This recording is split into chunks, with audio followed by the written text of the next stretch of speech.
Hello everyone, my name is Viu, and this is The Forgotten Man. This isn't Gaster, and this isn't either, obviously. I know what Gaster will really look like, and we're going to cover all of it. I feel very confident about it. So confident, in fact, that you can take this free pass for saying you are a stinky butt in the comments if you think this theory isn't impactful or gets proven wrong. Toby made a good point in the recent newsletter. We can only make these now, so I don't want to wait on this any longer. Even though YouTube took my monetization away, this channel was never about money to me. I just can't keep this in my head any longer. I can't let this chance slip away anymore. I can't wait to share this with you. I've been taking too long, but we are going to be very thorough. With that, welcome to the fake ID theory. Something that has been bouncing around in my head for very, very long. I thought I was crazy for thinking about this for over 5 years, but the evidence just kept piling higher and higher, and I couldn't bear it anymore. Let's start at the beginning. The moment in time this all entered my head for the very first time. Deltarune repeats the phrase, "a room between." As with everything written by Tricky Tony, this phrasing stuck out to me. Why say this in this specific way, again and again? A room between where there shouldn't be, with a mysterious man that seems to vanish suddenly. It sounded familiar, but not too unimportant. Like Toby wanted to point us in a direction. This is one of many traits shared between the Mystery Man and the Forgotten Man, but also the most simple. They can vanish spontaneously. You see what's wrong with this image? There's no hole where their nose should be. Based on the names, it's largely accepted that Gaster is a skeleton, since Wingdings is a font, much like Sans and Papyrus. Given the significance placed on this character, the missing pixel or two here is a very, very odd detail to miss. Gaster is talkative. "You have been looking for me. I have been looking for you as well." "I have been looking for you" implies he has not found us previously, and neither have we. If a player never made it to that door, they couldn't say, "We meet again." Thank you, Toby. Yes, exactly. Do you really think Toby Fox would make our first meeting with one of, if not the, most important character to Deltarune so anticlimactic and completely by chance? If this was Gaster, don't you think there would be some kind of mention of this? Wouldn't "we meet again" have so much aura? All the goners are here in Deltarune. They are ungone, but they are not all one and the same. The characters in Deltarune are parallel to the ones in Undertale. And if the Mystery Man is supposed to be a goner, as with all the other monochrome Gaster followers, then why is the Mystery Man seemingly still a goner if everyone else is back? This is of course obvious after you think for a few seconds. Imagine the heart attack players would have if they walked into a room and this guy was just chilling out. "Hey, what's up? Here's an egg." For this reason, I don't think we will ever actually get to see the Mystery Man until either Gaster is revealed or they themselves are revealed to not be him. I think a Gaster reveal is more likely due to how that would feel compared to the letdown of Mystery Man is not Gaster, and that's it. For the fractions of a second that Mystery Man is on screen and everyone collectively has a heart attack, I don't see that being the more probable outcome. But both outcomes are possible. The chicken or the egg. It does not matter which comes first in the end. In many places, the Forgotten Man talks about, well, being forgotten. Let's skip ahead to a few minutes later, when you know that the Mystery Man has been revealed to the Forgotten Man, you know what Gaster will look like, and you put $100 in my empty bank account and commented, "Holy shit, this video is amazing, I love you, I can't believe you do this for free," shared it with all your friends and watched it 30 times. The Forgotten Man names itself. If this is no longer Gaster, which I don't believe he is, the meaningfulness of this man vanishes. He will slowly become forgotten. All our attention and focus to this man being Gaster, proven false, would erase them. The community has retroactively forbidden Toby from revealing himself what they even look like. In that sense, the Forgotten Man's wishes are to remember him, remember how that felt, to hold on to the memory of cherishing him, his image, and the memories of the Easter egg hunt that brought. I will also cover later why to Toby they might be a Forgotten Man to them too.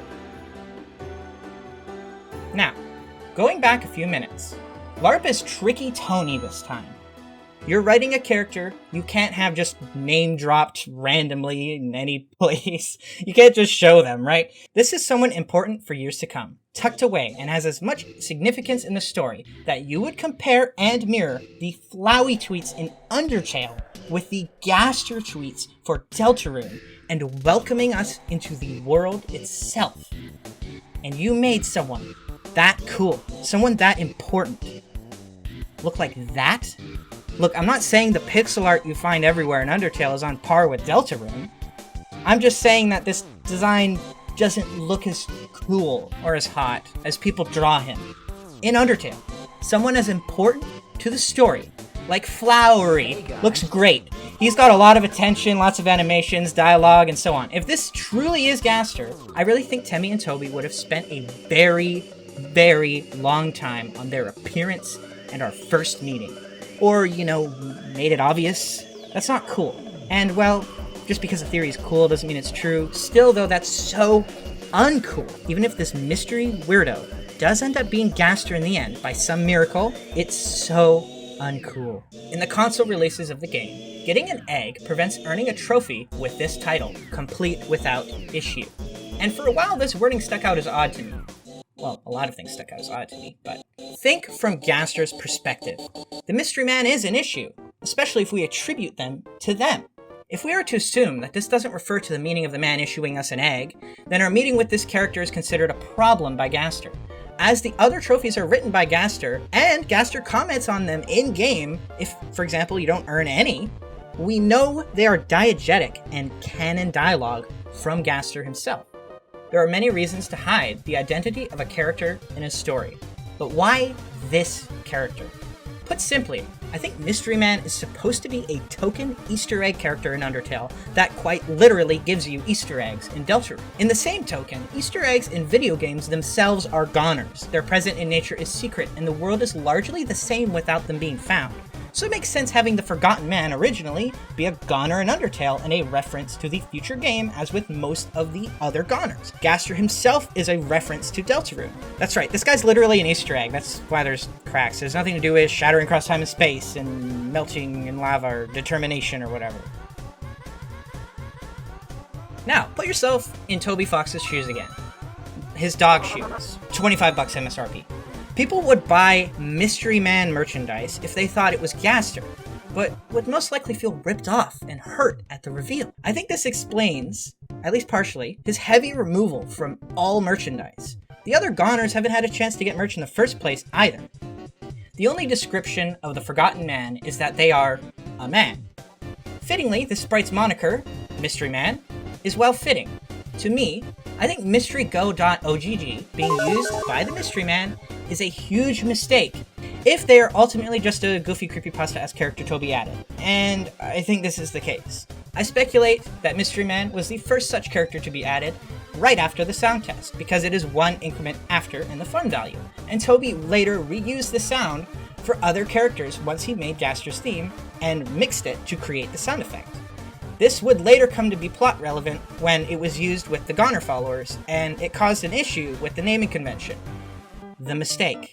In the event this theory is true, putting this random weird dude in a room with fun value 66, using and naming the sound with the other followers was an extremely poor choice, and I believe Toby Fox regrets this decision. In the event it's false, Mystery Man being Gaster, personally, I think is lame as hell. I think Toby wanted to ease us in the right direction over time, with the Mystery Man and these eggs. Who is this guy? Who's this guy? Where is this familiar? As I've previously mentioned, let's just do a very brief recap. People rehash this information a lot, so I'm going to say it really fast. Essentially, Mystery Girl uses Gaster's theme, so 66 Mystery Gaster card to find Gaster's theme sound. Mystery Man has no dialogue sound effect, has a name, we don't know who they are, so Mystery Man and Gaster, there's no other candidate. It's so far away from being far-fetched that it has basically been a well-accepted canon for years. The Mystery Man has become our token image of Gaster, which makes this theory all the more difficult for me to have to accept as most likely over time, and why I put off sending this out into the world for so long. I had to be sure. I didn't want people to call me a stinky butt, though I know what Gaster most likely looks like, so hold on to your passes. We're not there yet, so let's not jump the gun, and stay with me. I've thought this ever since the graffiti in Chapter 2, but I always thought that it was just so wrong. But looking back on what we do have for Mystery Man being Gaster, that's also all we've got. The connections to this character being the Forgotten Man only feel like they've gotten stronger for me over time than the connections to the Mystery Man ever being Gaster to begin with. Speaking of Gaster, Gaster is quoted as falling into his creation, which has largely been considered the core. But thinking about this logically, a character who mostly just interacts with dark worlds and teases Deltarune, why would falling into what I assume to be lava in a geothermal power plant shatter them across time and space? A question many have lingered on. Most of what we see Gaster interacting with is dark worlds, and probably the depths too, since that's where we find him in Deltarune. As far as I can recall, we hear nothing about how the core actually works. Since we now know Gaster was tinkering with dark worlds in Undertale, we can make an update to this information and assume that the core is in some way built upon that discovery and caused by it. Whatever happened, he's unrecoverable. The Gaster in Deltarune and Undertale are most likely different due to the names of the soundtrack, but I suspect that he died in the Dark World in Undertale. We haven't seen a Lightner death in the Dark World yet, but we all know what happens to remains in the dark, so saying he's truly gone isn't accurate, and I think that explains this hardcore description of being shattered across time and space. You know, the goners, people whose whole identities are to be existing only sometimes, they, who themselves consider to be hardly there at all, refer to Gaster as utterly and completely unrecoverable. How the goners interact with us and share his tale, creep us out, talk about him, we may never know all the details. So what on WDG is this guy doing here in this random room sometimes? He should be gone! This theory points out that the Forgotten Man and the Mystery Man have perfect pixel-for-pixel collision boxes to height when you bump into them in the Egg Room in Deltarune Chapter 1, and measure them. And in this amazing, great observation, the video concludes with Gaster the Mystery Man confirmed. Oh, I didn't think I'd have to point this out, but let's get this over with. When Toby ever communicates to us with Gaster, he makes it very, very obvious. This man does not talk like Gaster. He doesn't talk about our previous meetings, the depths, the vessel. The man does not talk in the same font. You know, Wingdings Gaster. Call me crazy, but this guy probably talks in Wingdings. This ain't him, okay? Comprende, amigo? Alongside this, Toby Fox is setting the groundwork for a massive revelation. In the most recent newsletter, Toby Fox said that we might not even be ready for what we're going to find out in Chapter 6. I see two paths for this theory to weave its way into this information. Take note of the fact Toby Fox states he does not watch or read theories. And yet Toby Fox felt the need to put a disclaimer in. Despite not watching or reading our theories in general, something will be clarified. That we're wrong. This means, whatever he's preparing us for, he is aware of that theory. This leads me to believe that whatever will be disproven is a very popular theory. What is the most popular theory you can think of? Something big, something we aren't sure if we're ready for or not, something well known. I believe this adds more credibility to any shocking theory that is henceforth created that goes against the grain, against common accepted ideas, but has very good supporting evidence. So what exactly do I think will be clarified in Chapter 6? We will either meet him or learn in-game that this man is not him. You know it too, don't you? In Chapter 5, he wasn't like his usual self. To me, he almost came across as sad. And Gaster is alive and well in this world. He was shattered across time and space in Undertale. This is not him. It is another him. He is alive here. He talks to us. And if not him, then we will meet the Forgotten Man finally, only to learn that he is not Gaster after all. With him pleading, "Please don't forget me. Remember how that feeling felt." Even a casual player can know. I don't think Toby Fox can show him. It would be crushing for that player to find and walk up to him and get this pleading. You think you're finally gonna say hi to him, but that's why I don't think this is the more likely outcome. It feels crazy to say this out loud, but I believe that we will see Gaster in Chapter 6, and if somehow not in 6, then in Chapter 7. With how Toby goes very, very out of his way to use 6 with Gaster everywhere, the number of the beast, and the shelter drawing ever closer to the plot, I don't think it's wrong to assume Gaster will appear in this chapter once and for all, regardless of if you're ready for it. And just because we're in speculation land, I'm going to say Chapter 6 drops on Halloween, just like that faithful day when we first were introduced to the man himself. With Sans being from Deltarune in Undertale, I think the most logical outcome is that it is only Sans. So who exactly is Gaster? What do they look like? They use the number of the beast, and they're named after a fawn. So I'm thinking they should look like a demon skeleton. Since the Mystery Man and Gaster are not the same, that implies some unknown character. I will not be covering Redacted. There's so much information about why that's not him. You can go and look at that. So surely, we haven't seen Gaster before, right? I mean, obviously, we never get a look at a demon-themed skeleton or anything in Undertale, especially nothing that's tied to Gaster, so I really doubt. Behold, the only other answer that remains.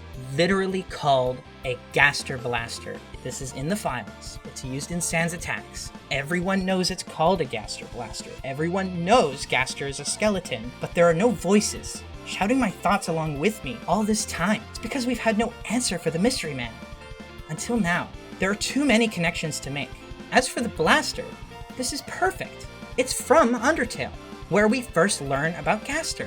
They're both skeletons. It's a skull with horns made in the image of the man associated with the number of the beast, directly named after him, shoved right on our faces, and only appears at the peak of the tension in the story. We've already had the answer, we just didn't accept it. The Mystery Man made more sense, but it doesn't anymore. So we can fill out his identity, his ID, his residence, his date of birth. Then we just kind of have a police report description of, look for any Auramax suspect skeleton demon guy last seen in the depths of hell. I mean, imagine you're Toby Fox, and you made a Papyrus Blaster skull, and you removed Papyrus from every mind but yours.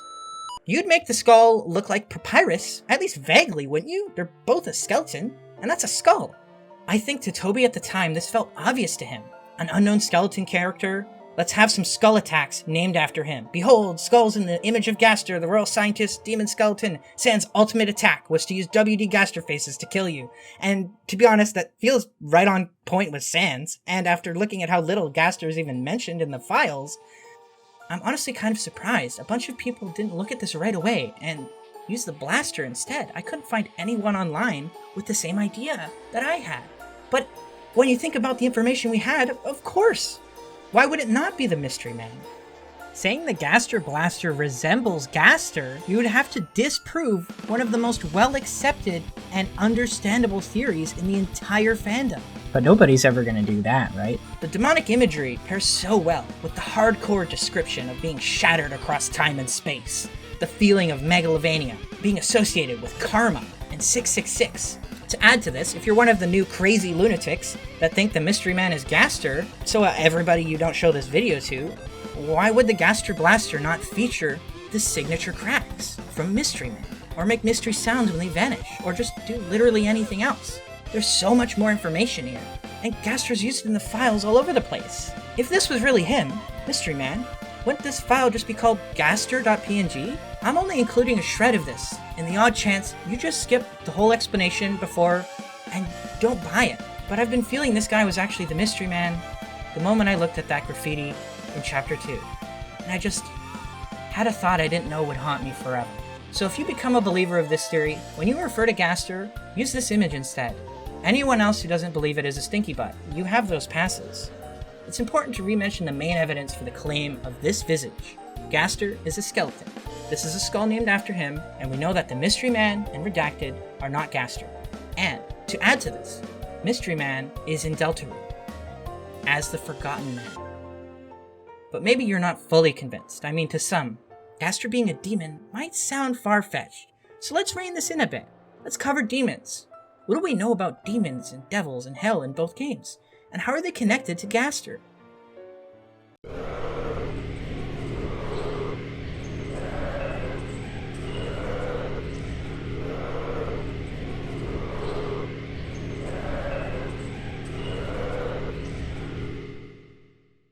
As far as demons are concerned, we have been aware of their existence for quite some time, especially in Deltarune. In Undertale, there are two mentions of demons and the devil, namely, 1. A turn of phrase, "Speak of the devil" by Papyrus if you give him deja vu before the invisible electricity maze, and 2. From Kara when they introduce themselves as the demon who comes when you call his name. As far as hell goes, it does get mentioned, again, almost always as a turn of phrase. but I think the most notable is the direct order to go to hell in Sans famous "Kids like you should be burning in hell." As far as Deltarune is concerned, we have all that dialogue, but most notably, Chris tried to summon one, which not only is canon within the game, but has more context in Noel's blog, which directly references a canon material line. And I believe Jevil is made in the image of one, since most Joker cards have imps and demons on him, and his name is very close to Devil. I mean, it's one letter off. And I'm willing to bet he has horns under that hat. He also references hell, the depths, and roaring. He goes out of his way to include the depths in the background of his fight. Wait, what the fuck? Sham, what the hell? What did you build this devil cell out of? You just heard on the grapevine that demons seem to be trapped in the depths all the time? No biggie, here's like 2 already, just sort of brought the depths to Jevil, no big deal? And if we're talking about Jevils, we must speak of the depths. What we do know for certain is that it's a place and or a force acting on the world. For some reason it's connected to hell, perhaps the roaring, and I would be extremely unsurprised to learn it has demons in it. When it comes to the depths and its relation to demons, we first meet Gaster there at the very start of the game where he talks to us, the player, directly, and we know him to be stuck within what is known as the depths. If we make the logical assumption that the voice in the Goner Maker sequence is Kara, you know, the person who introduces themselves as a demon who comes when you call its name, who uses a unique talking style in the Japanese version in both Undertale and Deltarune, which proves that this is Kara? At least, probably? Huh? You didn't know that this way of speaking was unique to Kara and just Japanese? Ask someone Japanese in the community to confirm it. It's probably the same person. Okay, anyway, pick your jaw back up off the floor if you were a denier of that being Kara. Let's just get back on topic. Kara is in the depths, and Jevil references the depths, and also another demon probably is also in the depths. Gaster using a number of the beast. He's almost certainly a skeleton, has a skull made in the image of him that features demon-like horns. You should be with me so far. The depths is very demon-coded. They're all super closely related. It's also related to water, as its backdrop consists of it. Maybe demons, being from a realm of fire, don't mix well with water, so they get trapped. I don't know what a demon really is, how they're created, how to summon one, and so on. We have no clue. But let's just say Gaster is a more powerful demon than Kara for simplicity. We knew Kara was a human, at least I think so maybe Gaster having horns and being a true demon or something gives him an aura buff over a weird tantrum-throwing child. This makes many separate encounters with demons all tied together around the depths. And if Gaster can only exert some control over the Dark Worlds, remember, Toby was very adamant on us only being able to save there until the playtesters really wanted save files in the Light World. I don't think this entity will be very happy with what we've been doing in the Weird route, especially if what Gaster means by my Deltarune is the prophecy, not the game. By this point, congrats. You are now a knower.